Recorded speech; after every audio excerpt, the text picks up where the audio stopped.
एक अनुभव मला. शूटिंग चालू होती. शूटिंग चालू असताना आमचे कलाकार किंवा आमचे बाहेरचे लोक किंवा बाहेरून आता काही व्यक्ती आपले मित्र कंपनी आले, ते असे काय शूटिंग करतो, काय सरपंच, काय असणार आहे विषय, हे बोलत होते सगळे. ठीक आहे, मी ऐकायचो, विषय सोडून द्यायचो, हसायचो, छान वाटायचं मला पण त्यांचं. सगळं झालं. त्याच्यानंतर मी एडिटिंगसाठी 2-3 महिने मी असंच विचार करत होतो की काय करायचं, आता कोण करणार आहे एडिटिंग वगैरे. पुन्हा नंतर डोक्यात आलं की नाही, आता आपणच एडिटिंग करायची. मी डॉक्टर दिनकर पतंगे, राहणार जत, जिल्हा सांगली. आज या ठिकाणी बार्शी येथील एक प्रसिद्ध निर्माता दिग्दर्शक आदरणीय माधव जाधव साहेब यांच्या स्टुडिओला आम्ही भेट दिली असता ह्या ठिकाणी ही जी स्टुडिओ पाहिल्यानंतर आमच्या मनामध्ये एक वेगळेच विचार येऊ लागले आणि त्या अनुषंगानं त्यांनी जो हा सरपंच दी पॉवरमॅन हा एक मराठी चित्रपट काढलेला आहे आणि त्या संदर्भात मी प्रेक्षकांना त्यांच्याकडूनच माहिती घेऊ इच्छितो. या मराठी चित्रपटाच्या क्षेत्रामध्ये केव्हापासून हा कलेची आवड हा लय महत्त्वाचा विषय आहे. माझे वडील जे म्हणजे एक्स मिलिटरी मॅन, जे की एक पाय त्यांचा देश सेवेमध्ये गमावला होता, मांडीतून तुटला होता. त्यांना कलेची पण फार आवड होती.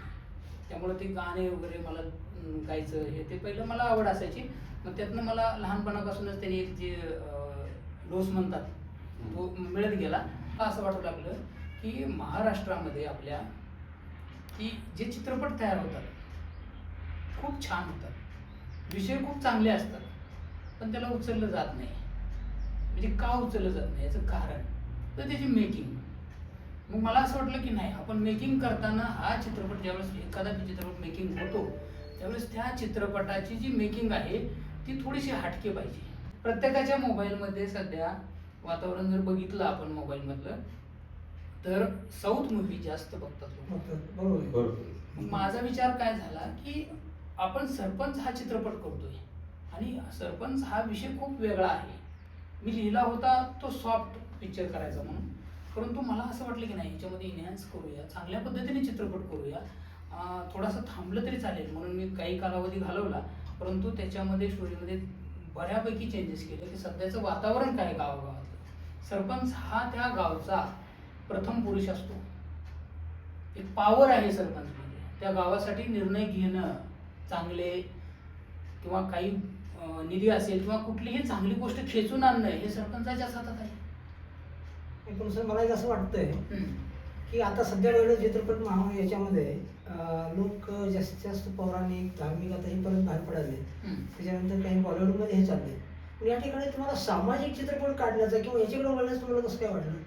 नाही, मी तुमचं म्हणणं मला मान्य आहे. हा सामाजिक विषय आहे, पण सामाजिक विषयाला मी थोडं ऍक्शन मूव्ही केलाय. अच्छा. त्याच्यामध्ये तुम्ही बघताय की मी एक महामृत्युंजय मंत्र सुद्धा घेतलाय, बरोबर. त्याच्यामध्ये मी हनुमान चालीसा ते सुद्धा खूप जबरदस्त हनुमान चालीसा घेतलेली आहे. ते फाईट सीनच्या पाठीमागे हनुमान चालीसा आहे पूर्ण. म्हणजे का, ते एक अटॅचमेंट, लोकांना ज्या गोष्टी आवडतात, बरं आवडच नाही तर त्याचे काही गोष्टी अनुभव पण आहेत. तो मुद्दा आम्ही बघितलं, पटलं तुम्हाला. सध्याचे मॉडर्न लोकांनाही पाहिजे तुम्ही देण्याचा प्रयत्न केलेला आहे.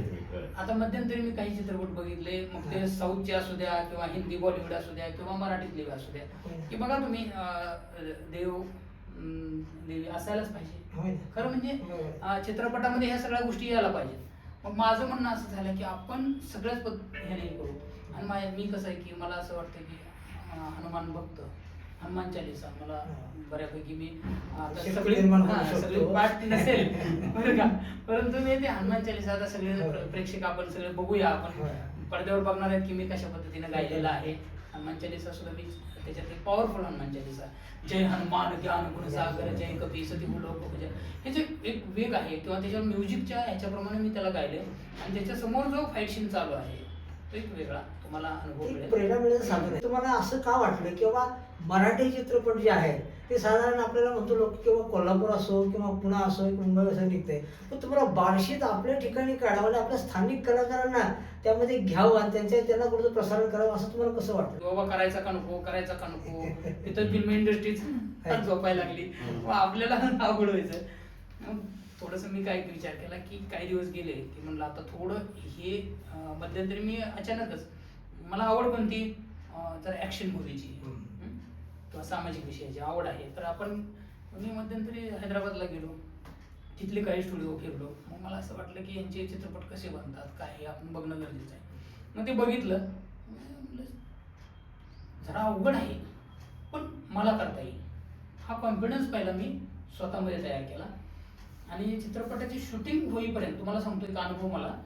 शूटिंग चालू होती, शूटिंग चालू असताना आमचे कलाकार किंवा आमचे बाहेरचे लोक किंवा बाहेरून आता काही व्यक्ती आपले मित्र कंपनी आले, ते असे काय शूटिंग करतो, काय सरपंच, काय असणार आहे विषय, हे बोलत होते सगळे. ठीक आहे, मी ऐकायचो, विषय सोडून द्यायचो, हसायचो, छान वाटायचं मला पण त्यांचं. सगळं झालं. त्याच्यानंतर मी एडिटिंगसाठी 2-3 महिने मी असंच विचार करत होतो की काय करायचं, आता कोण करणार आहे एडिटिंग वगैरे. पुन्हा नंतर डोक्यात आलं की नाही, आता आपणच एडिटिंग करायची. मग थोडं हैदराबाद स्टाईलनं करूया म्हणलं. पिक्चरची एडिटिंग चालू झाली, एडिटिंग करत होतो, 2-3 शीट तयार झाले. मग आमच्या पोराला बोलवलं मी अनिकेतला, ये रे जरा इकडं, हे एडिटिंग केलं म्हणलं, हे बघ जरा शीन. त्याने शीन बघितलं, असं असं केलं. पप्पा अहो असला पिक्चर कोण बघणार, पहिलं तर त्याचं मला हे. मी असं त्याकडे बघितलं, असू दे बाबा म्हणलं, आता केलाय तर तयार, चालू तर आहे एडिटिंग, पूर्ण करतो त्याच्यानंतर बघू म्हणलं. सगळी एडिटिंग संपल्यानंतर आता पुढं काय करायचं. एडिटिंगसाठी मी फक्त एक कॉम्प्युटर तेवढंच होतं. पुढं काय करावं, कुठं त्याला आता डबिंगला कुठं न्यायचं, पुण्याला मुंबईला जायचं म्हणलं तर एवढे कलाकार 100-200 कलाकार तिथं न्यायची, डबिंग करायचं, खूप खर्च होईल, खूप मोठा हे होईल. मग मी विचार केला की आपल्या इकडे एवढं मोठं पुष्कळ मोठं सगळं घर आहे, तर आपण इथंच एडिटिंगला व्यवस्था करूया, डबिंगला व्यवस्था करूया. पण मी इथं स्टुडिओ तयार केला, आतमध्ये रेकॉर्डिंग वगैरे सगळं व्हावं असा स्टुडिओ तयार केला. आणि त्याला खर्च बराचसा झाला, सगळं साहित्य भारी क्वालिटीचं आणलं आणि त्यातनं डबिंग केली. भारी क्वालिटीचं म्हणण्यात काय एवढा खर्च केला की नाही 70 mm पडद्यावर दिसणार म्हणल्यावर भारीच लागते. म्हणजे प्रत्येकाचे सल्ले ऐकावं लागतात. आणि भारी क्वालिटी म्हणण्यात एक वस्तू आणण्यात मी फार असा गळाटलो. पण बऱ्यापैकी हात आकडलेत. परंतु काही आमची मित्र कंपनी म्हणले काळजी करू नका, करा, सुरू तरी करा, चालू तरी करा. तुमच्यामध्ये प्रथमतः एक आत्मविश्वास निर्माण झाला की बाबा हा जरी ग्रामीण भागावरती असला तरी बाबा मी हे काम करू शकतो, किंवा खेड्यागावाचा सरपंच ह्या प्रेक्षकासमोर चांगल्या पद्धतीने मांडू शकतो. ही जो ठाम विश्वास तुम्ही निर्माण करून घेतला आणि हळूहळू त्या दिवशी तुम्ही वाटचाल चालू केली, त्यामुळं आता पण तुम्हाला चांगल्या बऱ्यापैकी यश आलेलं आहे. मी तुमच्या सगळ्यांचे आभार मानतो की तुम्ही इथं आलात, माझा सत्कार केलाय. तर ह्याच्यामध्ये कथा नितीन नागणे म्हणून आहे, त्याचंच नाव येणार आहे. पटकथा संवाद दिग्दर्शन पटकथा संवाद माझे असतील. दिग्दर्शनसाठी महादेव जाधवर आणि प्रशांत जाधवर. विशाल पांढरे जो ह्या चित्रपटाचं छायांकन त्यांनी केलेलं आहे. अतिशय सुंदर. तुम्ही आता बघितलं की फ्रेम कशा लावतो, ब्लॉक कसे, म्हणजे सगळ्या गोष्टी अतिशय छान केल्या त्यांनी. आणि प्रत्येक वेळेस त्यांनी मला विचारणार, सर हा कसं झालंय बघा. म्हणजे ते एक मला त्याचं भारी वाटणार की सर पुन्हा म्हणू नका बघा मला, हा हे राहिलं ते राहिलं, अगोदर बघून घ्या. म्हणजे मी सहज बघायचो. पण 1-2-4 बघितल्यानंतर असं वाटलं की नाही याला सांगायची गरजच नाही. म्हणजे अतिशय उत्तम कॅमेरामॅन आहे, सांगेल त्या गोष्टी बरोबर केलेल्या आहेत, त्याच्या माइंडनुसार सुद्धा त्यांनी चांगलं केलेलं आहे. मला असं वाटत होतं. मग मी जी पटकथा तयार केली होती त्याच्यामध्ये संवाद सुद्धा मी खूप कडक लिहित गेलो. आणि ते कडक लिहिण्यामुळं सगळ्यांना उत्साह येत होता की प्रत्येक सीनला डायलॉग जबरदस्त आहे, कलाकार असा एकदम पॉवरफुल. आणि जिथं म्युझिक असेल किंवा जिथं आम्हाला आलाप पाहिजे असतील किंवा जिथे हिरोईनचे सीन होते, हिरोईन सुद्धा कशिश पाटील, तिचा जो सहदिग्दर्शक सागर जाधव आहे. म्हणजे बऱ्याचशा गोष्टीमध्ये मला सगळ्यांचा जो सपोर्ट मिळत गेला. सपोर्ट म्हणजे काय असतो की एखादी वस्तू राहिली, पाटील साहेब जरा थोडंसं कृपा करून एक गाडीवर जाऊन आणा पटकन म्हणलं तर त्यांनी पटकन जाणार, आणणार, घेऊन येणार. सपोर्ट एक लय महत्वाचा असतो. की त्या टायमाला हे जे बाहेरचे कलाकार होते किंवा बाहेरचे टेक्निशियन होते त्यांना ते दुकानं माहीत नसतात, पटकन जाणं माहीत नसतं. म्हणजे ह्या गोष्टीमध्ये आपले लोकल जे कलाकार आहेत त्यामुळे आज तुम्ही बघा माझ्या चित्रपटामध्ये लोकल भरपूर कलाकार आहेत, बार्शीतले, बार्शीच्या बाहेरचे, इथले बरेचसे कलाकार आहेत. आणि कुणीही तुम्हाला असं म्हणजे ब्लर दिसणार नाही, पूर्ण त्यांचे चेहरे किंवा पूर्णपणे दिसणार आहे तुम्हाला. चित्रपटामध्ये कुठंच कुणाला कट केलेला नाही, सगळे सीन आहे तसे छान एकदम आम्ही रंगवलेले आहेत. आणि त्याला प्रत्येक कलाकाराला त्याच्या कलेला न्याय देण्याचा प्रयत्न केला. एकंदरीत थोडक्यात तुम्ही हा सरपंच पॉवरमॅन हा चित्रपट कसा असावा आणि कशा पद्धतीने प्रकाशित करावा हे एक डोळ्यासमोर ठेवून त्या अनुषंगाने तुम्ही ग्रामीण भागातल्या कलाकारांना संधी दिली. बारीक बारीक सुलभ गोष्टी आहेत त्याचं निरीक्षण करून त्या कलाकाराची भूमिका काय आहे, तो कितपत त्यामध्ये स्वतःची कला झोकून देतो आणि सादर करतो, हे या चित्रपटाने खूप चांगल्या प्रकारे केलेलं आहे.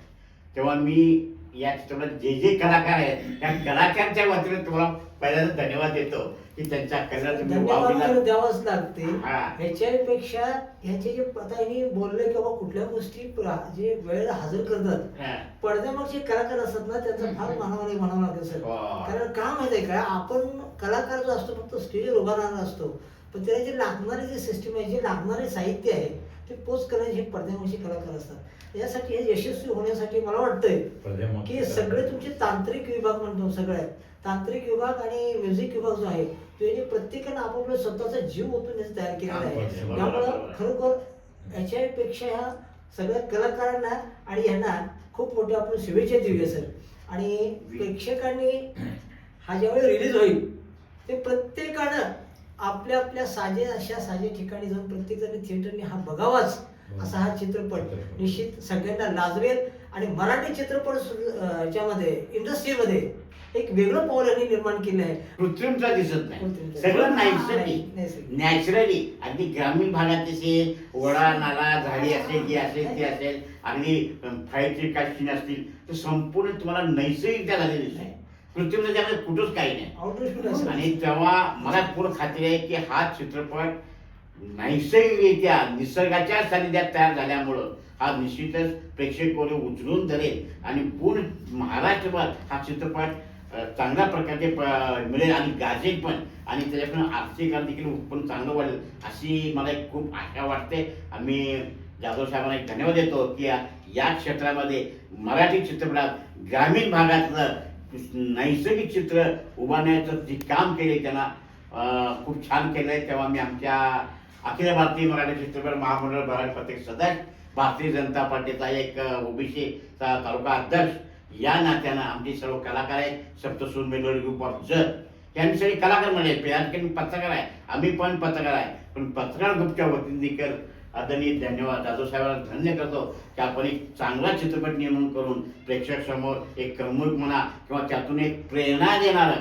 समाजाला प्रेरणा काय दिली जाते, करमणुकी थोड्या करता येते किती 2 तास 20 मिनिटं, परंतु त्याच्यानंतर समाजामध्ये काय निर्माण होईल, पुढे चित्र कसं करता येईल अशा पद्धतीने एक डायरेक्शन किंवा एक दिशा देण्याचं काम या चित्रपटातून केलं जाते.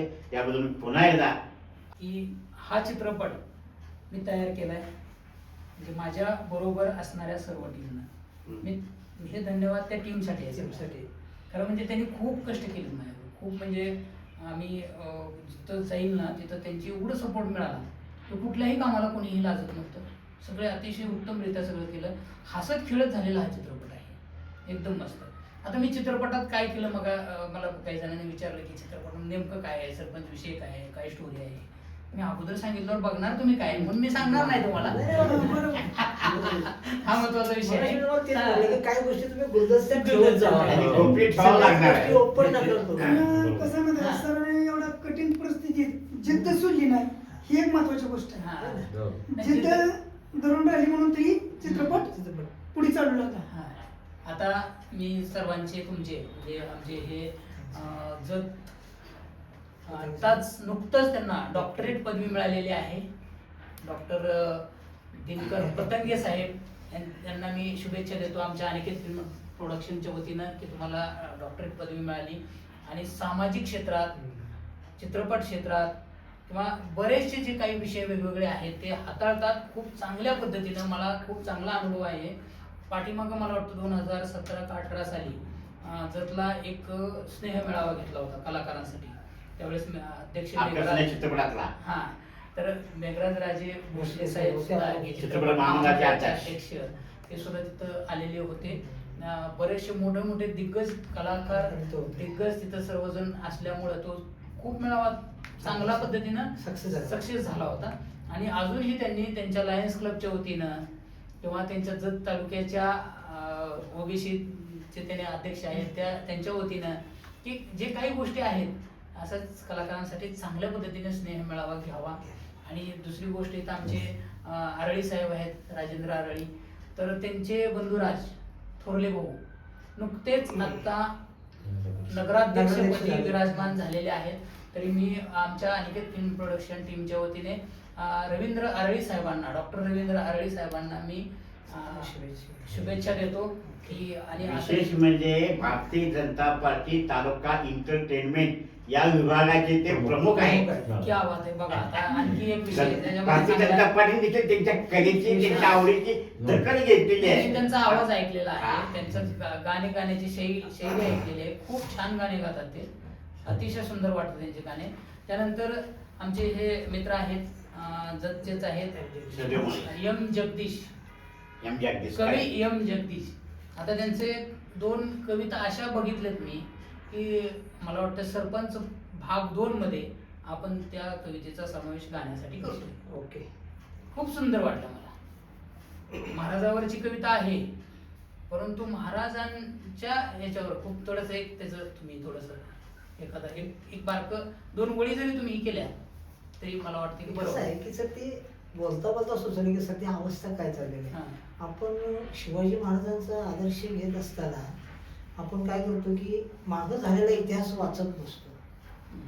आता आपण नुसतं काय करतो, शिवाजी महाराजांनी अन्याय सहन करू दिला नाही किंवा अन्यायाविरुद्ध त्यांनी लढा दिला असं हे सगळं आपण सांगत बसतो. पण जर ते महाराज आत्ता असते, यावेळी असते, तर काय झालं असतं असं ते एक त्यामध्ये त्या कवितेचं हे आहे. म्हणजे त्याच्या 2 ओळी मी बोलतो त्याच्या कशा आहेत की राजे तुम्ही तुमच्या नसण्याने इथं बेईमानीचा वारा सुटलाय. राजे तुमच्या नसण्याने इथं बेईमानीचा वारा सुटलाय आणि आज जे काय चाललंय ते तुमच्या नजरेत भरतंय का बघा. हा एक अशी आशयाची एक वेगळ्या पद्धतीचं एक 2 त्यामध्ये शेतकऱ्यांच्यावर किंवा सध्याच्या युगावरती ते थोडंसं त्यामध्ये प्रकाश टाकण्याचा प्रयत्न थोडासा केलेला आहे. निश्चितपणे तुम्हाला तो आवडला असेल, त्याचा पुन्हा काय उपयोग करायचा ते करू, पण निदान तो प्रेक्षकापर्यंत किंवा तुमच्या माध्यमातून पोहोचू दे ही अपेक्षा आहे. नक्कीच मिळणार आहे, कारण तुम्हाला सांगतो नक्कीच चांगलं वाटणार आहे प्रेक्षकांना. तुम्ही लिहिलंय, भरपूर लिखाण बघितलं मी तुमच्याकडं, ते आता आपण बाहेर काढूया. म्हणजे मला असं वाटतं की लिहून ठेवण्यापेक्षा त्याला आता बाहेर काढूया, चांगल्या पद्धतीने त्याला हे करूया. आपला ग्रुप आता खूप छान झालेला आहे सगळ्यांचा.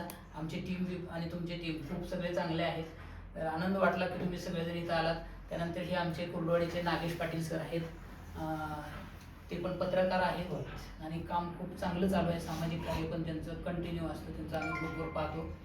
तर त्यांनी इथं आवर्जून वेळ काढून आलेले आहेत आपल्याकडे, त्यांचेही मी आभार मानतो. सर्व मित्रमंडळींचे आभार मानतो. नमस्ते सर. धन्यवाद. जाता जाता तुमच्या या सरपंच चित्रपटासाठी हार्दिक शुभेच्छा देतो. हा चित्रपट महाराष्ट्रभर मोठ्या उत्साहानं म्हणजे हे प्रदर्शित होणार, हा चित्रपट चालणार, कारण हा चित्रपट वास्तववादी आहे आणि ह्याला दाक्षिणात्य रूप दिले गेले, त्यामुळे हा चित्रपट नक्कीच खूप आनंद वाटला. असेच आणि यानंतरचा जो चित्रपट पार्ट 2 होणार आहे त्यामध्ये आपण सर्वजण यावं. ओके. आणि हा सर्वजण कलाकार आहात, मग मागे कशा करायचंय एका कलाकाराला काय करायला माहित असते. मी फोन लावून थकलोय, नाही, तुम्ही आले नाही मागच्या नाही, वेळेस. खरंच आपण आलं नसल्यामुळे प्रॉब्लेम झाला. तर आता यावेळेस मात्र जर हे अजून थोडं पलीकडे सरलं तरी चालेल, पण तिथून या. लांब आहे म्हणून कंटाळा करू नका. धन्यवाद, आभार मानतो मी सर्वांचे. चला आता खाली